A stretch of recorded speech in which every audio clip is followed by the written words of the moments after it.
Yeah, Aaron was on vacation, he told you that, but you packed time doing stuff. Yeah, we did the Kingston Pen. We made our way through a number of small towns, because again, the 401 was just stupid crazy with accidents and everything. So we said, okay, let's take the back way. We're going to check out all these little towns. And we did. We stopped for dinner. We got, honestly, a panzerotti, which was as long as my arm. Like my forearm from my wrist to my elbow. So, no, that's the length of something else. So it was massive. So it fed us for literally 3 meals. Because the girl brought it to us and she's like, I'm surprised you guys, each ordered one. I'm like, bitch, why didn't you say that? Why? No one told us it was so big! So, but of course she wants to make more money off the tip with the bills higher, right? So I get it. But it fed us both. It was delicious, wonderful. Everything else was great. Trying to think, we stopped for Dairy Queen in Belleville, and then we just kind of powered home. We didn't do a whole lot otherwise. What else have you been doing? Because when did you get home? We got home on Monday night or Tuesday. I can't remember whatever day. The rest of your week? Well, let me get to my long weekend. Okay. What'd you get up to? Not a heck of a lot. Well, that's great. Back to me.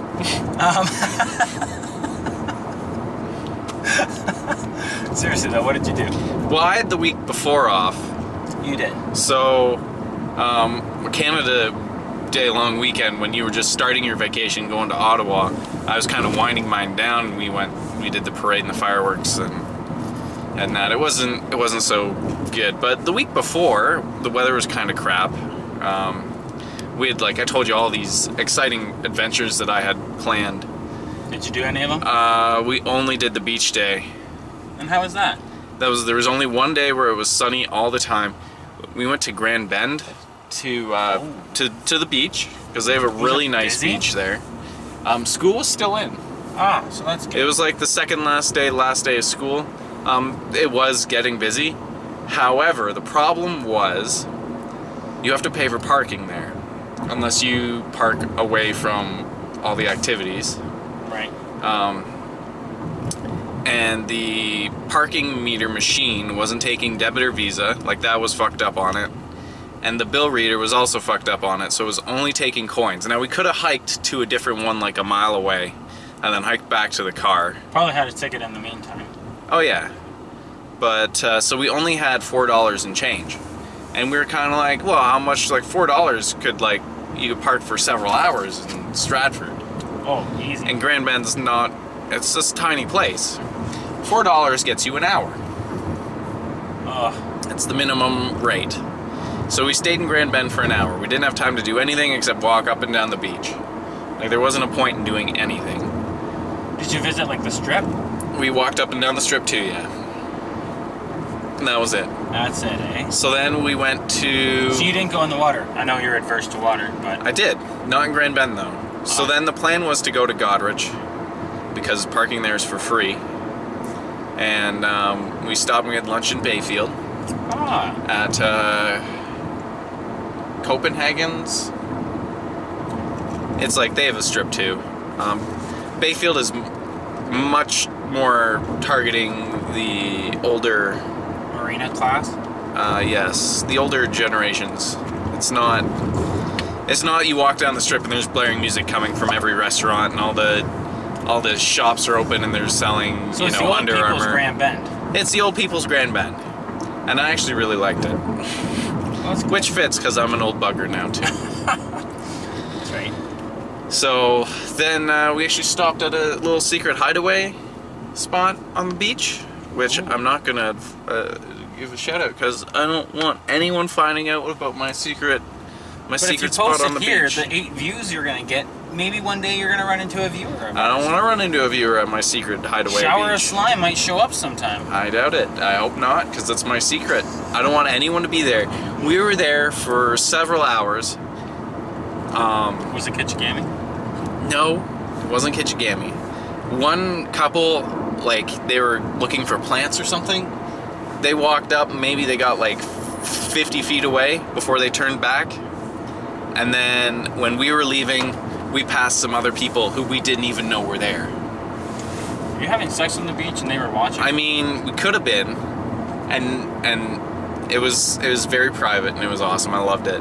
Like, I don't know. You don't have to like worry about people taking your shit, or you know, like people walking by all the time. Prior to getting to Godrich? Yes. So then we went to Godrich. Actually, we went past Godrich to Point Farms. Oh, yeah. So we could do mini golf, which was a reason why I wanted to go to Grand Bend, because they had the beach and they have a really nice mini golf course. That mini course across the street from Point Farms sucks, though, doesn't it? It's okay. It's basic. It is basic, but that's fine. Because it's like, yeah. It's not that basic. It's like, something you and I would design. I would design. You're probably better at it than I would be. It's not that basic. Like, it's not like mini golf with your friends or whatever that is, mini putt with your friends, that game where it's like shit's. They have the standard loop-de-loop. They have a swinging thing which blocks the ball, and they don't have a windmill, but they have several. You shoot the ball under things, or you shoot the ball through things. There's a few bank shots you gotta make anyway. So we did that. Probably the highlight of that thing was they have like live chickens that run around. That's a natural, you know. Yeah. Thing. If it takes your ball, like Obstacle, you gotta hit it from where it lets go of your ball. Yeah. Honey, I gotta hit it from the field. 4. You got a putter. That'd be good. So that was really good. And then we went to Godrich finally, and we had dinner at the station. Wonderful. It was excellent. It was quite the ideal day. Well, other than that, the weather was kind of crap, and we got some stuff around the house done. Like I got my desk. Are you excited for your new office? You'll have to do a 450 subscriber room tour. My old room, maybe. I got to get my new room put together. Well, do it up. And hopefully 450 comes before I get my new room put together. It'll be cool. Hopefully it'll be like today. I doubt it. Yeah, me too. Oh well. So then, yeah, I've been working this week while you've been off. What have you been doing on your off? Honestly, just doing a lot of relaxing. Rachel and I took Tuesday to kind of recover. We spent it by her pool, and we really just relaxed. Actually, to be quite honest with you, we didn't do a damn thing. And then you've had an excellent week weather-wise. I've had a beautiful week. Yesterday, or Wednesday, I apologize since today's Friday. Wednesday, I had a soccer game in Chatham in the evening, so we had decided, okay, well, let's go to, where did we go? We went to London. We did some shopping because I have 2 birthday parties this weekend. My weekend's just shot to hell now with that. Not that I mind having the birthday parties. It's cake, it's ice cream, it's you know, family that I like 80% of. And then we just, you know, it's unnecessary to have 2 birthday parties, I think. But hey, they're different people, though. They're different people. I agree. But their birthdays aren't even for like another week or 2, so why not have one like this weekend, one next weekend? I don't know, whatever, doesn't matter. Not my kids. So we got some shopping done, and then we made our way down to the field. We played, and then came home. Thursday morning, we again woke up. We decided, hey, let's go. We're gonna go to the beach. Hey, let's go to the beach. Exactly. It was a gorgeous day, as you said. The whole week has been nothing but beautiful sunshine. As opposed to my week off, where there's rain. 3.5 days of rain. And we've had half a day of rain, which was just this morning. Excuse me. So, needless to say, we went to Bayfield, actually, also.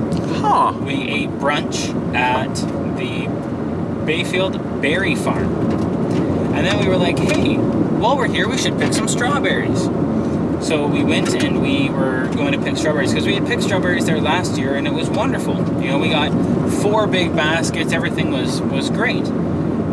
Except this year, I don't know whether it's you say it's early in the year, they say it's late in the year. Well, if it was late in the year, then you missed it. So, needless to say, we ended up getting one basket full of strawberries, but it took us about an hour to an hour and a half to get that.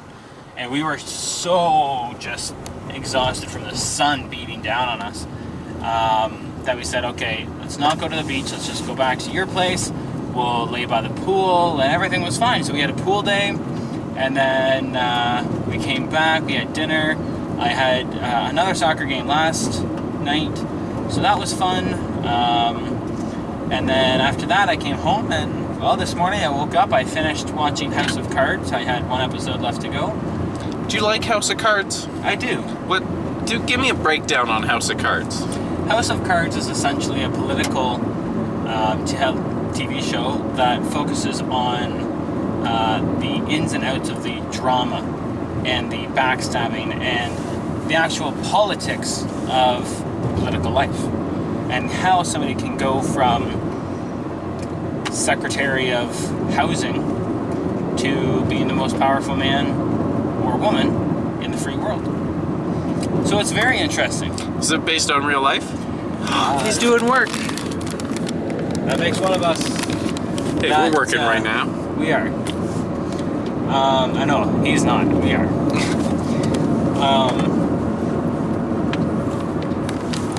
It's not based on true stories per se, but they absolutely use real life events. Like, they definitely took a lot of there's a lot of parallels you can draw. A lot of parallels. With like recent politics? So, because the show is like an older show, right? Or it's like based in a different It's based decade. in like current times. Oh, okay. But it's, yeah, because it's very contemporary, they use a lot of the current ongoing newsworthy situations and indulge them in their own fashion. So take, for example, this whole thing about President Donald Trump and the Russia ties, right? Very, very, very similar storylines going on in the 5th season of House of Cards. I would strongly recommend it. The acting is superb. You would love it. You start rooting for the bad guy. Oh, I love a good root for the bad guy. Absolutely. And you never, ever, ever know what's going on, to be quite honest. There's a couple points you're like, this is wrong. Like, this is wrong. What are you doing? This is bad. Stop it. But then you find out at the end, it was all planned. There's a purpose to it. And it's like, oh, okay. There we go. You're not so stupid anyways. We started watching a show called Shameless. I saw that. I haven't watched it, but I've seen some ads for it. Yeah. So I think it follows around a family that lives in the south side of Chicago. I believe it's Chicago. They always just refer to them as like the south side, but I'm pretty sure it's Chicago, which is kind of close to where we live. Sort of. It's not. It's certainly. It's not more than a day away. No, it's like 8 hours. So About that's the same pretty distance cool. as Ottawa. And again, it's kind of like the same thing. Like, I mean, these people are like super poor, and they have to make do with what they got. So there's stealing, there's conning, and a lot of the times I'm like, man, this is wrong. Like, you're not a good person, but you're better than this person who's like trying to screw you over. So the problem I have, it's like a villain. It's like an anti-villain. Anti-hero. Yeah. The problem I have with the show is that they have problems with consistency. In characters or? In characters and with plot. The Big Bang, I have an issue with it as well. Like the first season of Big Bang, they say like Leonard's allergic to cats or Sheldon hates cats, and then one episode in like season 8 or something like that, he has a bunch of cats. So Right. this is kind of very similar to that, where one episode they'll have a person, and then in it and then the next episode they're just gone. You never see that person again. One specifically, this is going to be a bit of a spoiler, is at the very first season, there's a competitive love interest, and I don't even know the character's name, but he's there frequently. And by halfway through the second season, he doesn't show up ever at all. Like, what happened to him? Where'd he go? Did he die? Was he murdered? I think he was murdered. But who knows? I don't know. Yeah, see, something about House of Cards, they're always kind of referencing the past. And not always, I guess I should say. It's not like they're constantly going back to it. But the things that go on in the first early couple of seasons are still main plot points. One example of the continuity of House of Cards is there's a pivotal scene in maybe the third season. I think it's the third season, maybe the fourth. I can't remember. But no, probably third because it was a while ago. But basically, the Russian president and the American president are smoking in this little back alley, and the Russian president puts his cigar out up against a wall, leaving an ash mark. Numerous other important scenes have taken place in there, and that ash mark is still there. Huh. So it's just little things like that and whatever. Make it pretty cool. That's kind of one thing I actually really enjoy about like Rick and Morty or Adventure Time. They're always building backstory and lore. And right. This is the place here. This little place right here? Not that one. Oh, not that This one. This one. Yeah. Huh. I grew up there. Aaron's It's quite a bit different. Aaron's that was homestead. my place. The little shed? They made you stay in that little shed? Yeah. No, actually, that was a relatively new addition when the Mennonites bought it. But they tore out all the interior plumbing, and I can assure you I didn't shit in an outhouse as a child, so there's been some modifications. I've taken one or two poops outside, but hey, who can blame a 5-year-old? So, yeah, I grew up in the country out here. In a way, you miss growing up in the country. If you live in the country, you know, I didn't grow up in the country, and I don't miss it. I was talking to the viewers, not you. Oh. No, you didn't grow up in the country. It's always just like, take a look around. Like, isn't it nice? Wouldn't it be nice to wake up and go for a nice walk and you have, like, the countryside? And, Cool. You just got your daily dose of the outside. There you go. You didn't even have to leave That's right. your computer screen. You're welcome. We're looking out for your health. Make sure you put on sunscreen. Oh, God. You might want to bring water. It's kind of hot out. Yeah. I'm all out of bevy, too. Oh, no. Oh, no.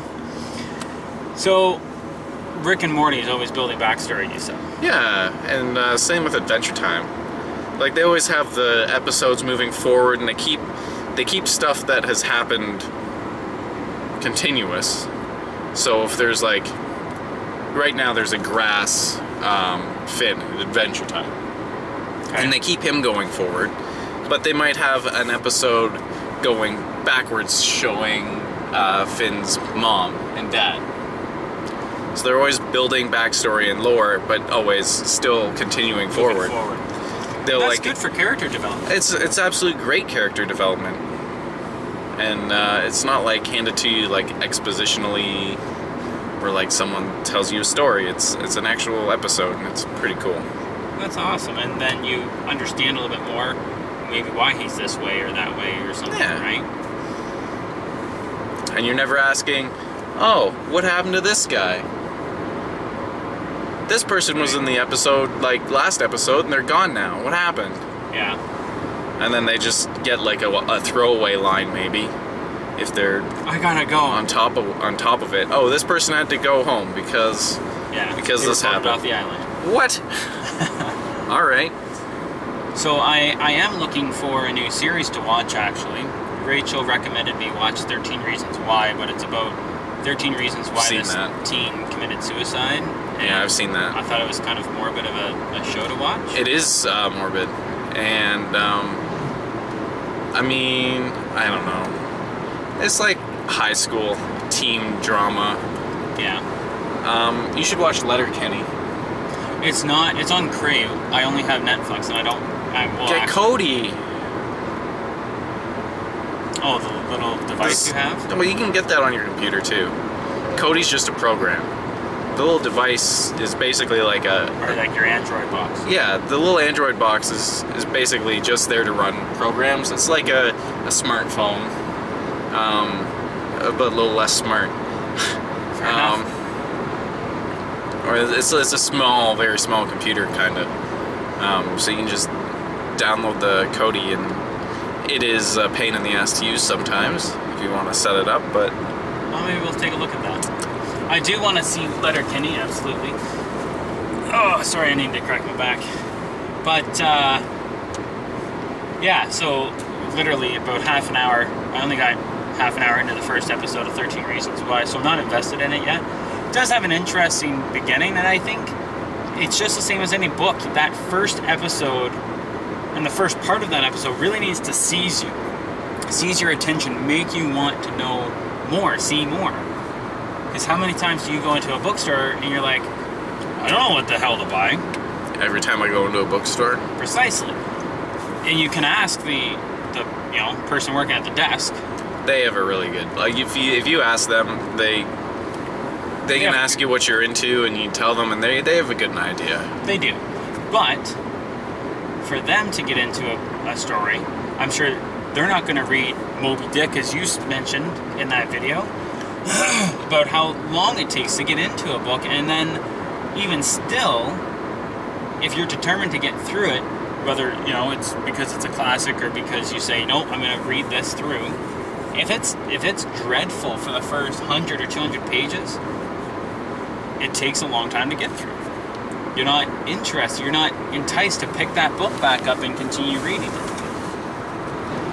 Or as some people may say, it's not a page turner. So you want an episode, like an inaugural episode, that really grabs your attention to say, hey, you want to keep watching this. And 13 Reasons Why just really hasn't done that yet. Maybe it's because I haven't watched the whole episode, but... So yeah, if you happen to know a series that I should watch, comment below. You alright? You're holding your breath for God's Hill?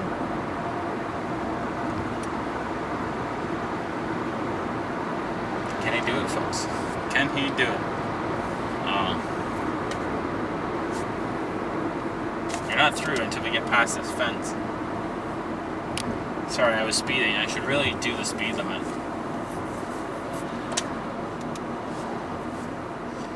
I guess these houses are still part of God's Hill. Oh, I kind of want to go visit these people. Well done. I'll give that to you. That wasn't even that hard.